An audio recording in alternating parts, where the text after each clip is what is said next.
My name is Felipe. I'm 36 years old, and until 6 months ago I thought I had a normal marriage. Not perfect, but peaceful. We had our routines, our fights, our good and bad moments. We had been together for 8 years, and as happens with many couples, the initial flame had become more of a lukewarm ember. We lived in an old house that I inherited from my grandparents, in the countryside of Minas Gerais. Isolated, silent, with windows that creaked at night, and a ceiling that creaked with any change in temperature. A house that seemed to hold memories in its corners, and maybe more than that. It began on a typical Sunday morning. Lorena, my wife, had gone for a walk. She did this every day at 7 as a ritual. I was still in bed when I heard a crack in the guest room, as if something heavy had fallen. I went to check and found the door open even though I knew I had left it locked the night before. Inside, everything was in its place, until I noticed a loose board in the closet. Out of curiosity, I carefully pulled it. Behind it, a small hollow space. And there, an old black-covered notebook with worn edges and a smell of damp paper. A diary. I opened it on impulse, thinking it was something from my grandmother's time. But no, it was Lorena's. I recognized the handwriting immediately. Slanted, pressed letters full of nervous scribbles. The first few pages were banal. Complaints about work, about the heat, about my habit of forgetting to turn off the lights. But as I went on, the writing changed. It became more intense, obsessive, and then names began to appear. Names I didn't know. One of them, repeated frequently, was Eduardo. I saw Eduardo today. He smiled at me at the market. My heart almost exploded. Then, I can't stand pretending anymore. Felipe is a burden. He sucks me in. He holds me back. Eduardo makes me feel alive. So far, betrayal, as painful as it may be, is nothing new in the world. But what made me freeze was an entry from 2 weeks earlier. It said, Eduardo thinks the plan is almost ready. All that's left is to choose the night. The valerian tea covers the taste of what we mixed. I closed the diary with trembling hands. My stomach churned and a metallic taste rose in my throat. Was Lorena plotting to kill me? This couldn't be real. Maybe it was a fantasy, a cathartic writing. But why hide it? Why shove it behind a wall like something dirty? I didn't know what to do. Call the police? Confront her? I needed to be sure. That night I acted normally. I smiled, I talked, but I watched her every move with an almost childish fear. When she went to make tea before bed, a habit we had together, I pretended to have a stomachache. She insisted, "It'll do you good." I refused. Her eyes lingered on mine for a second too long. Then, the smile. But it was forced. Cold. Over the next few days, I started acting as if nothing had happened. During the day, he would search the house for evidence. I ransacked her car and found receipts from a hotel in a nearby town. I called her there, pretending to be her. A man would visit her every Saturday afternoon. Eduardo, tall, thin, with a thin beard. I also discovered that Lorena had started going to a health food store. There she would buy teas, capsules, and something called herbal extract, Atropa belladonna. It was a pretty name for belladonna. Poison. Fear turned into paranoia. Every dish she served me, every glass of juice, everything seemed to contain an invisible risk. I started avoiding eating at home, pretending I had eaten at work. She noticed. She started acting different. Too affectionate. Too attentive. Sometimes I would catch her watching me at night, while I pretended to be asleep. One day I woke up and saw her standing in the bedroom doorway, completely still, eyes open, as if she were calculating something. Then came dinner night. It was Friday. Lorena had prepared everything with great care. Wine, candlelight, a lasagna she knew I loved, but I hadn't eaten it in months. "I thought we should celebrate life," she said. I sat down pretending to be comfortable, but sweat was running down my back. When she served my plate, I noticed she hadn't served hers, just a glass of wine. "Aren't you going to eat?" I asked. She laughed. "I'm fasting." That was when I decided. I got up, said I was going to the bathroom, and grabbed the diary hidden in the closet. I came back and threw it on the table. The dry sound of the cover hitting the wood seemed to fill the room. She went pale. She tried to laugh. "Did you read this? It's just a joke, a writing experiment." But I already knew too much. "What about Eduardo?" She swallowed hard. "He doesn't exist." But I saw the fear in her eyes. I left that night. I slept in the car. The next day when I came back, she was gone. Nothing of her. No clothes, No cell phone, no trace of her. Just the dinner plate still on the table, and the diary, gone. I filed a police report. I looked for her in hospitals, police stations, hotels. Eduardo also disappeared. There was never any record of him, not even on the hotel's cameras, according to the receptionist, who said she had never seen Lorena, as if he were a ghost, or worse, someone who never really existed. Today, I live in another state. I have never had a relationship with anyone again, but sometimes when I come home late from work, I find the closet in my room slightly open. I have checked the locks, changed the locks, nothing works. And one night, there was a new diary in the gap behind the wall, the same black cover, but it was not in Lorena's handwriting. It was someone else's, another story, and on one of the pages, written in blue pen, was my name, and the sentence, "He doesn't know we're watching yet." The first thing I did was slam the diary shut so hard I almost tore the pages. My hands were shaking and my throat felt like it was being squeezed by an invisible rope. I ran to the kitchen and splashed water on my face, but the mirror didn't lie.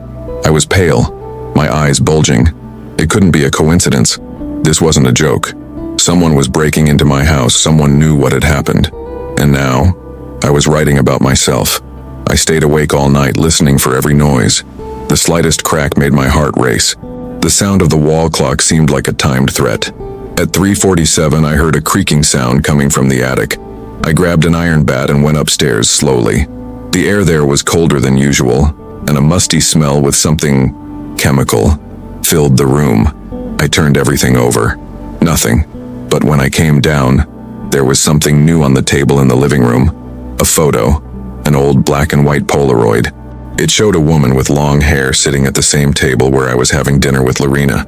Behind her, blurry, was me, or someone identical to me, dressed like me, same wedding ring, same haircut. Only this photo seemed to date from the 80s. And what chilled me was not that. It was the fantasy that the woman in the photo was not Lorena. It was the same woman I saw on a page of the new diary. I started investigating. I went through old city archives. I discovered that in the 1980s there was a famous case. A man named Marcelo, who lived in the same house as me, disappeared without a trace. He was married to a woman named Isadora.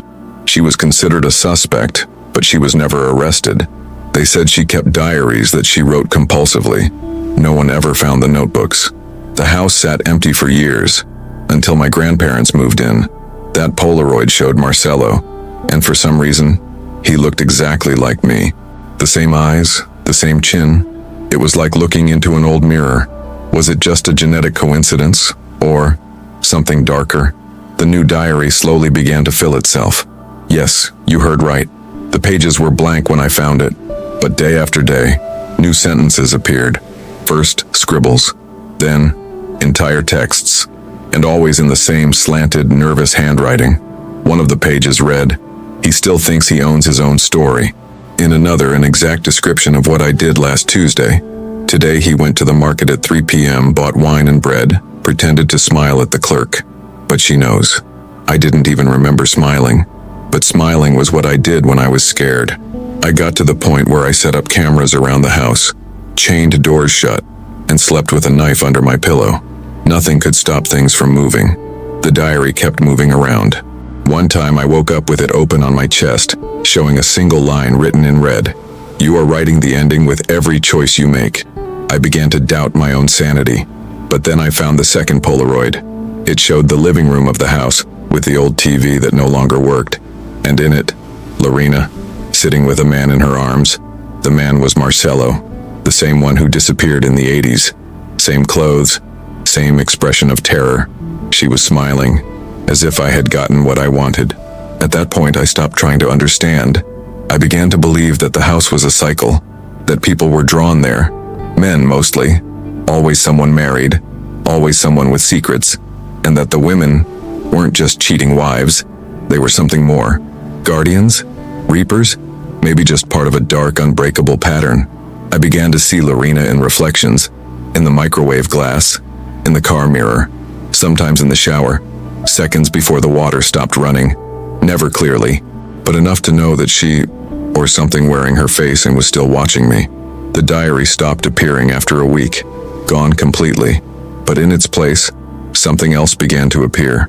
Photographs. A new one every night left on my pillow, always showing someone who had lived there before, always with a tragic outcome: hanging, suicide by medication, mysterious disappearance, all the faces eerily similar to mine, as if I were trapped in a curse of repetition. As if by living here I was taking on the role that others had lived before, and maybe, just maybe, I was slowly being prepared for the same fate. Today I sleep with all the lights on, not because it scares away what's there, but because I want to see it. I want to see it when it comes back because I know it will, and when it comes it won't knock on the door. It will appear where I least expect it, maybe in a new diary, maybe in another photo, or maybe inside me. If that happens, someone will find this story, and maybe they will realize too late that the house never belonged to anyone. She just watches and writes her story, one page at a time. The silence became more deafening than any noise. There were no more footsteps, creaks, or even the echo of my own thoughts. Everything was muffled, as if I were living submerged in a thick bubble of anxiety and fear. The house, which had once seemed old and alive, now seemed to hold its breath, as if it were waiting, as if it were testing me, and I knew I was becoming part of it, not by choice but because each day there drained more of my will to leave. It was like being trapped in quicksand. The more I struggled to get out, the more it pulled me in. After the photos came the whispers. They started out soft like wind blowing through cracks, but I knew it wasn't wind. There was no breeze, no open windows, and the whispers had rhythm, words, voices. Sometimes they called my name. Sometimes they spoke sentences from the diary. One night I heard it clearly. He still thinks he can escape. And this was coming from the old radio in the kitchen, which was unplugged. I threw it on the floor so hard that it shattered into pieces, but the next moment there were the pieces, reassembling themselves, as if time in that house was a lie, as if things refused to die. I began to dream about Lorena, not as she was, but as she became. She would appear standing next to the bed, her face covered in a dark shadow. In one of the dreams, she would slowly lean over me and say, "You need to finish the diary. It's the only way." I woke up sweaty, choking, and found, on my desk, a pen, new, with red ink, and next to it, the black-covered diary, open, blank, as if it were waiting for me. From that day on, resistance became impossible. I started writing. At first, short sentences, outbursts, then entire pages. And something strange happened. When I wrote, the noises stopped. The light stopped flickering. It was as if the house calmed down, as if it were satisfied. But the feeling that came after was worse. It was as if, with each word, I gave away a bit of myself, as if I were ceasing to exist outside of those pages. People stopped recognizing me on the street. Literally. I went to the supermarket, and the clerk who had known me for years looked at me as if I were a complete stranger. I went to the bank. My name was no longer in the system, my CPF, my ID. Nothing seemed real. It was as if I was being erased. And then I found the last photo. It was inside the bathroom mirror, not on top. Within, as if it were part of the glass. It showed the room with the bed unmade and someone lying in it, on their back. But the detail was the reflection in the mirror behind the bed. Me, with my face distorted, looking straight at me. My reflection was staring back at me. But the man in the bed wasn't me. It was Marcelo, or maybe Edward, or someone else who came before. All of us, variations on the same story. I finally understood that the house was not only haunted, iterate the diary, and us, the characters. She needed witnesses, narrators, victims, someone to tell her story. Each person who lived there left a piece of themselves on the pages. When it was over, it disappeared, but the story remained. That was why the photos appeared. That was why the diaries came back. That was why Lorena, or whatever she was, never really left. She just became part of the next narrative, the next piece, the next trap. Today, I am writing this with the feeling that I will not have much more time. I am already beginning to forget who I was before. My parents, I have forgotten their faces. My job, I don't remember what I did. Friends, I have no record of anyone but myself. The diary is almost complete.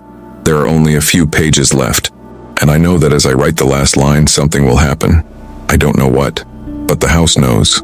It is quiet as it has never been, attentive, hungry.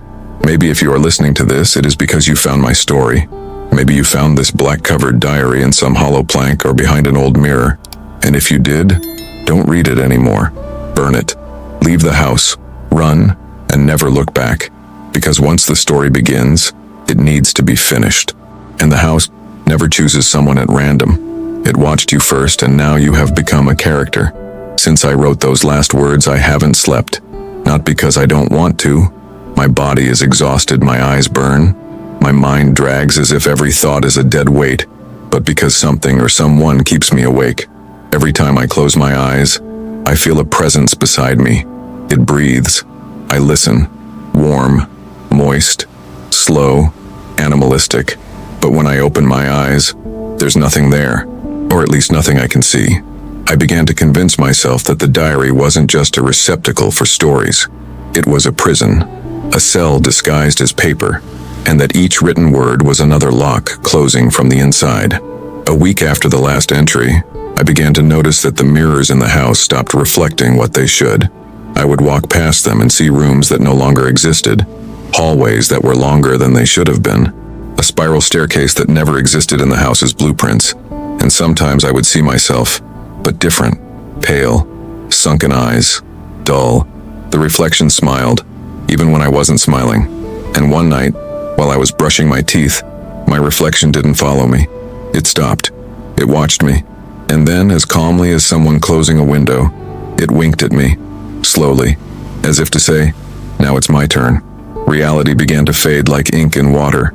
One morning I woke up and didn't recognize the sound of the birds outside. They were deeper, longer, as if some animal was imitating their songs carelessly. The trees were too still, even in the wind. The sky seemed painted, and time lost its rhythm completely. Sometimes a day would pass in seconds. At other times, a minute seemed to drag on for hours. The food would go moldy before I could even finish preparing it. And then, the visitors came.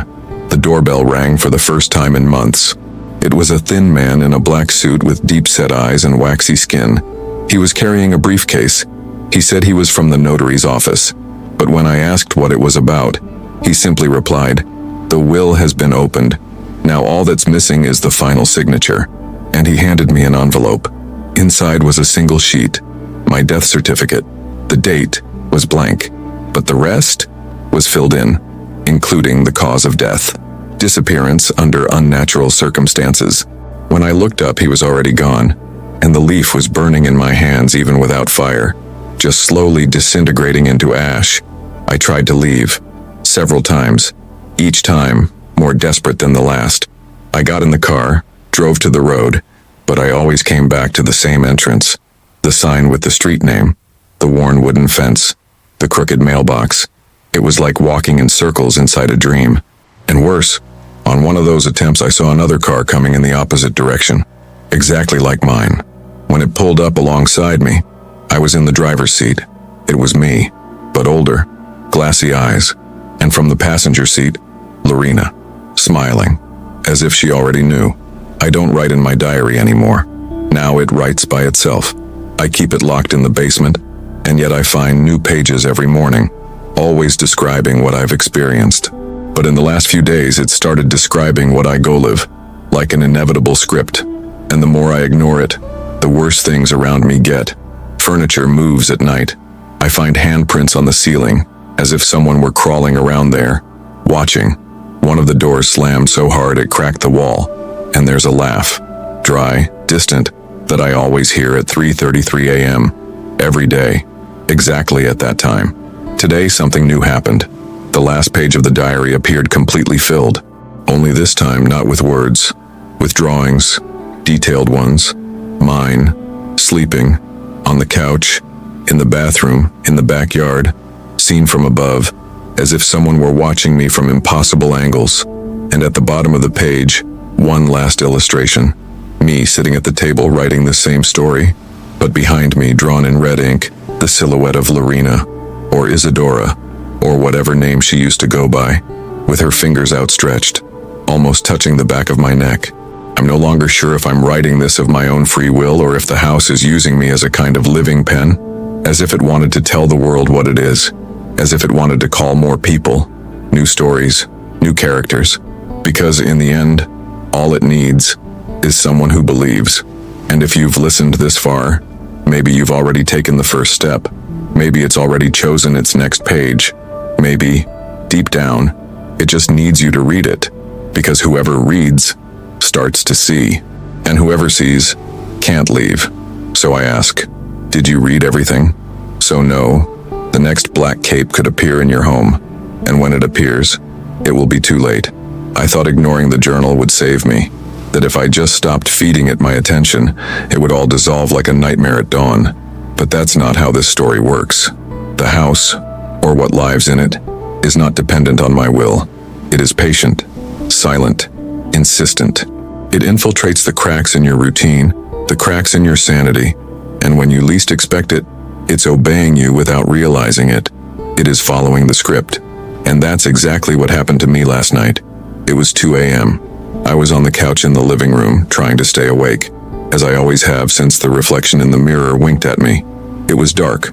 Only the light from the lamp was on, casting long shadows across the walls. Then I heard the sound. At first I thought it was the house creaking with the cold, but no, it was different. It was a rhythmic, methodical sound, like someone scratching wood. Rah, rah, as it was coming from the hallway. I stood up, my heart pounding in my chest, and walked slowly, holding the flashlight. When I turned the corner, I saw it. The diary. It was open on the floor, the pages turning by themselves, one by one, as if an invisible hand was leafing through it. And then, it stopped. The page was blank. But little by little letters began to appear, unwritten, recorded, as if they were burning directly into the paper. I read in silence. Go back to the attic. She wants to show you how it all ends. I felt the ground turn cold beneath my feet.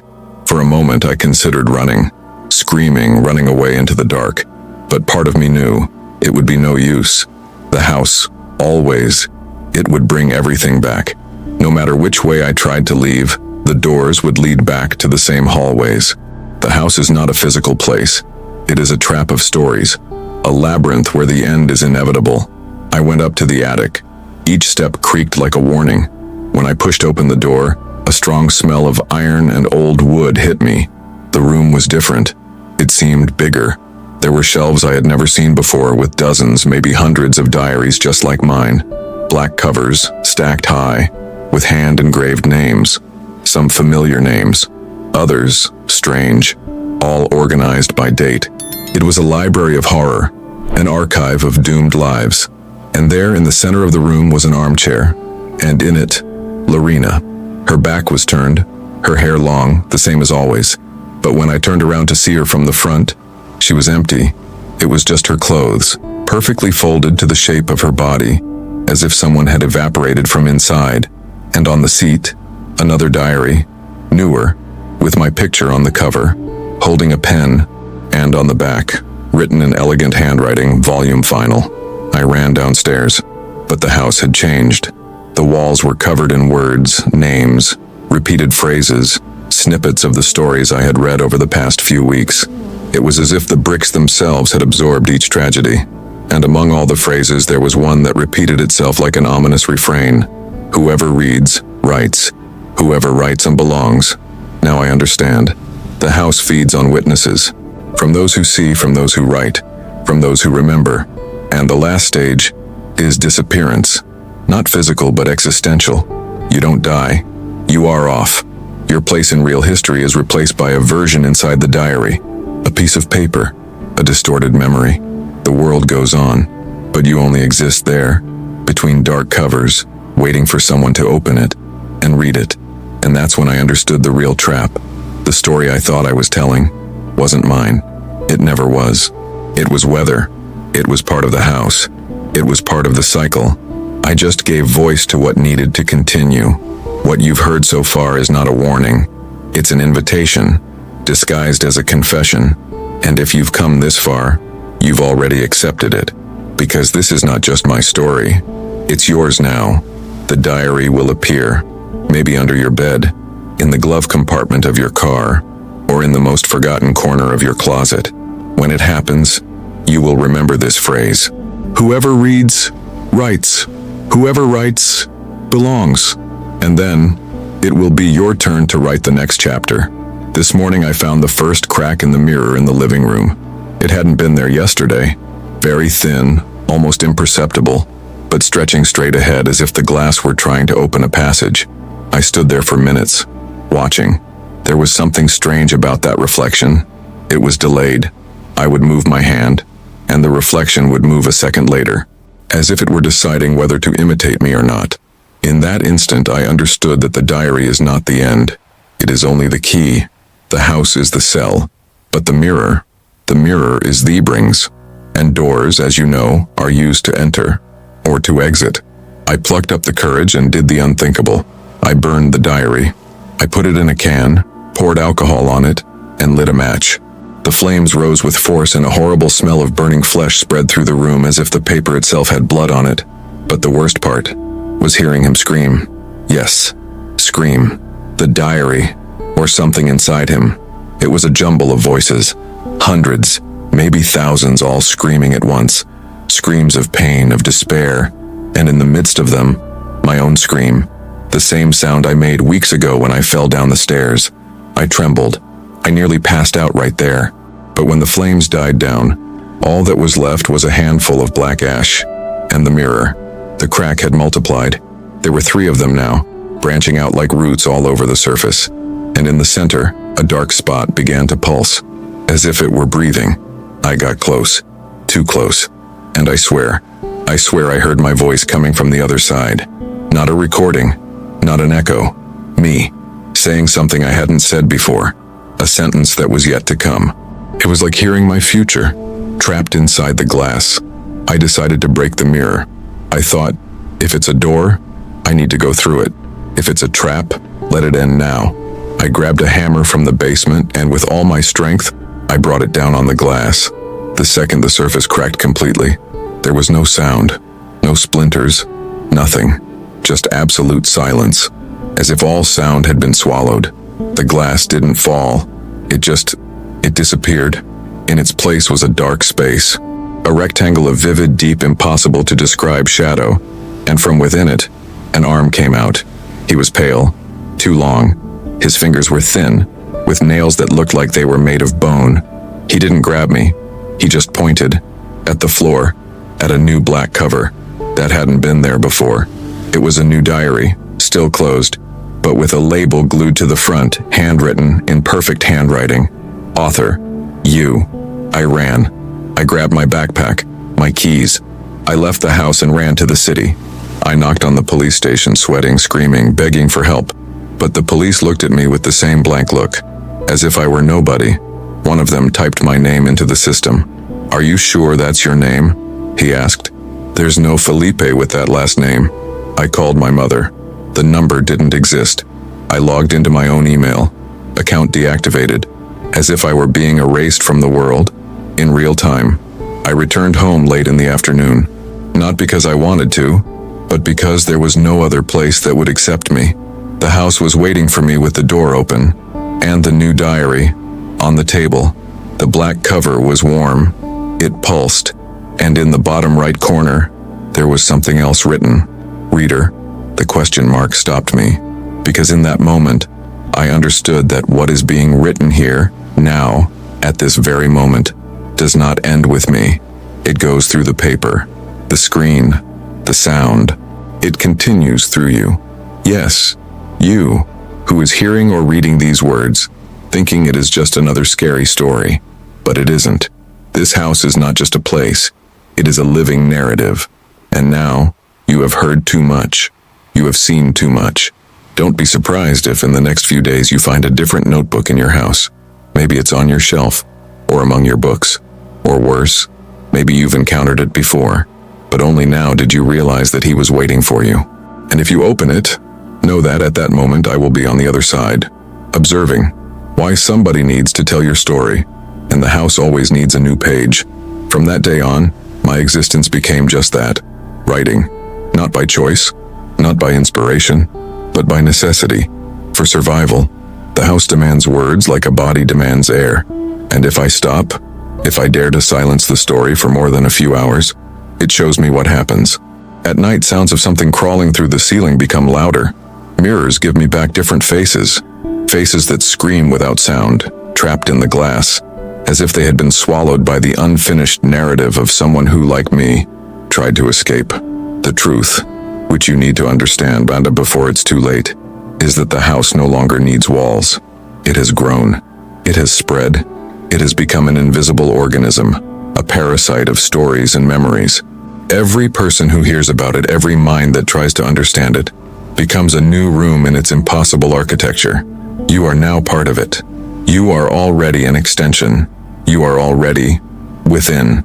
You'll probably feel the signs soon. Small ones at first. A light that only flickers when you're alone. A book that moves even when locked on a shelf. Someone calling your name when no one else is around. The first reflection that stares at you a little too long. You'll rationalize it.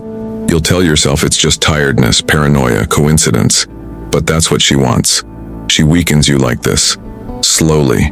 Like a poison that needs to circulate throughout your body before it can take complete control. Yesterday, for the first time, the house spoke to me. Not in dreams, not in words on paper, but directly. I was writing in my new journal when the ink began to run outside the lines, as if it refused to follow the margins. The handwriting distorted until the letters formed something illegible. I tried to stop. The pen slipped from my hand. But still, the words kept coming.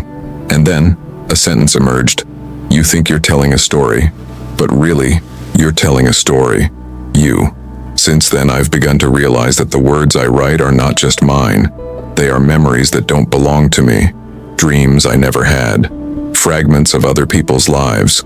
Yesterday, I wrote about a woman named Camilla, who woke up with handprints on her neck and heard footsteps in the attic, even though she lived in an apartment on the 15th floor. Today, I wrote about a 10-year-old boy named Diego, who found a page from his diary stuck between the drawings in his school notebook. And tomorrow, maybe it will be about you. Because the diary, it doesn't choose by chance. It prowls. It observes. It recognizes curious minds, vulnerable hearts, eyes that don't look away.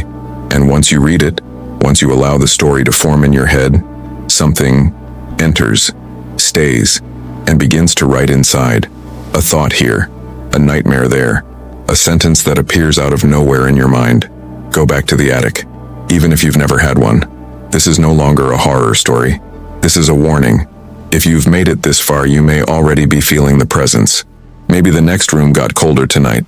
Maybe you've heard your name whispered in the silence of the early morning. Or maybe you've already started writing without realizing it, crossing out words without knowing where they came from, writing down names you don't know, dreaming about people you've never seen but who look at you as if they were waiting for something. If this has already happened, don't try to burn the diary. Do not try to tear the pages. You will only wake up with it intact next to you the next day. And this time, with a new entry, written in his handwriting, with tomorrow's date, and the title, The Last Page. Do not read aloud, do not continue. But if it continues, we will be listening. The house, me, everyone who came before. Because now, the next story needs to begin, and it starts with you.